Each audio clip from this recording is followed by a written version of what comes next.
The Karnataka government's proposed tunnel route project in Bengaluru is actually getting a lot of criticism from both experts as well as citizens. The 16-kilometer underground road projected to cut travel time in half is facing huge backlash because of poor design. Some say it's got a very limited capacity, say other, and there is lack of access for public transport. Experts say that 3.5-meter wide lanes can carry just 1,800 people per hour per direction compared to 69,000 by a metro rail. I mean, that's a huge difference. Won't you agree? Urban planners argue that the project prioritizes private vehicles over sustainable mobility. With no access for buses and a possible ban perhaps on two-wheelers, the tunnel may end up worsening Bengaluru's traffic woes instead of easing it. There are also concerns over ventilation, noise and air pollution, especially given the tunnel's elevation changes and just 3 air vents across its stretch. Now, green zones like Lal Bagh Botanical Garden, Racecourse Road and Koramangala may also be impacted during construction. Experts believe that Bengaluru needs a public transport first policy, not more rate space for cars. The metro and suburban rail networks already planned along the same route could offer better, cleaner alternatives. Let's ask an expert, somebody who actually knows what this is all about. This is Professor Ashish Warma, who is convener of the Sustainable Transportation Lab and the Indian Institute of Science. A very warm welcome to you, Professor Warma. Great to have you on the show. Right person. You know, the Deputy Chief Minister, not just him, I am naming him because he is one of the most important people in Karnataka. He said how it's going to ease traffic, how is it going to cut on your travel time, you know, by almost more than half. Everyone jumped onto it and said no. My question is this, I'm not an expert like you are, but if you don't get your basics right and if you keep building on what is a weak foundation, the building will collapse one day. What do you say, Professor Warma? Yeah, thanks Sudhaji again for having me here It's a pleasure, on your sir. show. This whole project has become a laughing stock. You know, when the world community looks at what we are trying to do in this city in the name of providing a mobility solution, and we propose these kind of projects, those who understand this world across countries who have rejected these kind of ideas long back, as something counterproductive, not sustainable, and only adds to the problem rather than solving it. They keep laughing at our wisdom and our thinking and thought process. Just last month, we concluded a World Summit that I was hosting here at ISC campus. It was a World Symposium on Sustainable Transport and Livability. And we had one of the keynote speakers from Vienna. Vienna, as you know, is the most livable city in the world, ranked as the most livable city. And that expert from Technical University of Vienna actually presented the whole journey of mobility interventions and the thought process in the country and the city as to how they should build a mobility system that not just makes it sustainable, but also improves and provides the best quality of life. Right. Okay. And what he presented was that in 3-4 decades back itself, the city and the government decided that cars are no more desired in their mobility requirement, first of all. Second, they started introducing traffic calming measures. So when you say traffic calming measures, they basically are intended to slow down the speed of motorized vehicles, especially personal vehicles, so as to encourage and make public transport, walking and cycling more and more attractive. This is the strategy that followed over 3-4 decades, and which is what has brought them to today's situation where it is the most livable city in the world. Yeah, but Professor Varma, I'm sorry to interject in this fashion, but you know, Vienna, lovely place, of course.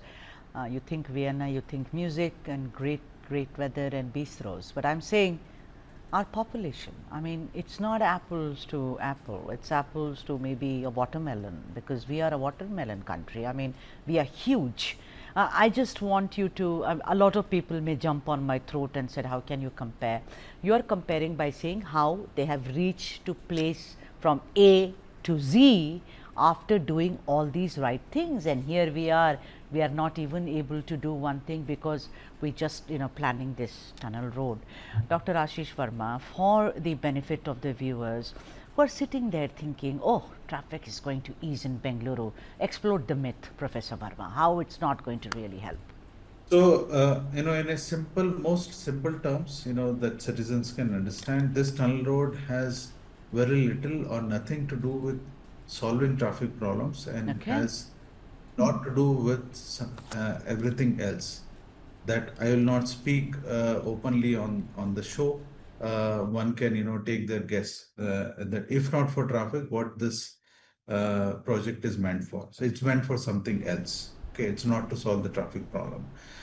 It's a fundamental flaw with these kind of road infrastructure projects. When you build a flyover, when you create these kind of faster ways, you essentially shift the point of congestion. You don't relieve the congestion.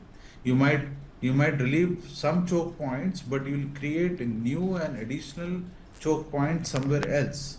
You only shift the point of congestion. At the same time, as people use these kind of facilities, you have to understand for which segment or what proportion of trips are actually going to benefit from it. Okay, it's a complete false argument saying that this is a magic bullet to solve the traffic problems. Okay, and when we give the argument of population, it actually makes it even more important that we don't follow this kind of solution because it is so disastrous and counterproductive to Right. us. Okay, population is higher. Okay, the car, and if everybody is using car, so our cities like Bengaluru has both high population as well as higher population density. Right. Okay, and if you assume that everybody is using car, then the amount of traffic that you're generating is unmatched. It's nowhere compared to what these European cities or other cities that we're taking example of. At the same time, the public transport and its relevance and feasibility becomes even more, easy and sure because you have lot more people to use it. The ridership can be achieved very easily when you run these kind of public transport system. Right. Okay. So from all counts, actually following the footsteps of what Vienna has done or what Netherlands has done or what other such examples have done is much more relevant for us than even for them. Okay.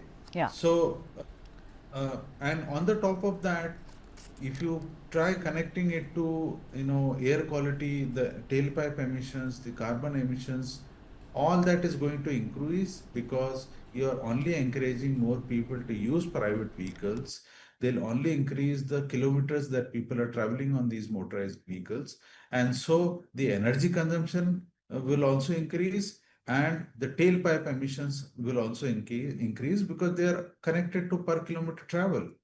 Okay, when India is not a oil producing country, and we import almost 70-80% of our oil Right. requirement, then how do you create a system which makes it even more dependent on the consumption of oil? Right. Professor Verma, I also want you to kind of, focus on, imagine, I mean, when you compare it with the metro, I mean, which is also, we've done many stories with you, with your expert opinion. I mean, it's, where is 1800 people per hour per direction compared to 69,000 by the metro rail? Why is Yes. it that the metro rail cannot be strengthened? That is public transport, it is used by the public. Now there is also, rather than jump at this tunnel road and build it, because experts are also saying that maybe two wheelers cannot even use it. I mean, this seems to be like a very bizarre kind of, if I may use Sheikh Chilli idea. Well, even these terms that you are using are much more milder, reflection of how ridiculous this whole idea and argument and it is so unfortunate that bureaucrats, because of the political pressure, try to justify these kind of projects and push them. Okay, it's a massive colossal waste of public money on an infrastructure that's not going to help. It's only going to aggravate things. It's going to make life of people much worse. Okay. So as you rightly said, a per lane capacity on a normal traffic is hardly 1800 persons per hour per direction. Whereas same per lane, that is 3.5 meter, you can easily run a metro rail track, which at the peak of the frequency can give you capacity up to 69,000 passengers per hour per direction.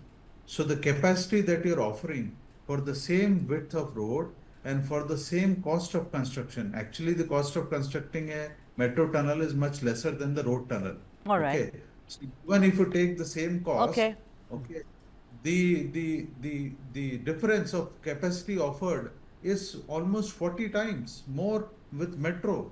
So what kind of logic one can give to justify a road that would only serve not even 10% of the total daily trips happening in the So city, which are there you happening in have the it. car. I mean, this is touted to be the grand big project in Bengaluru for brand Bengaluru to ease people of the traffic.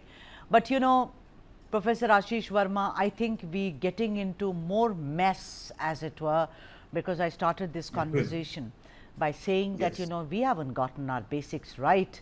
The roads are in a shambles, it's potholes, and I mean, it's like this entire table has around 20 dishes and it's a very small table. So, it's creaking, you know, and maybe it will collapse sooner rather than later. But The I city don't will want. collapse. I must tell you that business as usual of the city is very bleak. I must tell you. And I mean, you can record this and you can play it after 5, 10 years and you would, reflect what I was trying to say. If this business as usual is continuing, this city has a very bleak future. I'm saying this based on, uh, you know, almost 3 decades of my experience in this mobility field.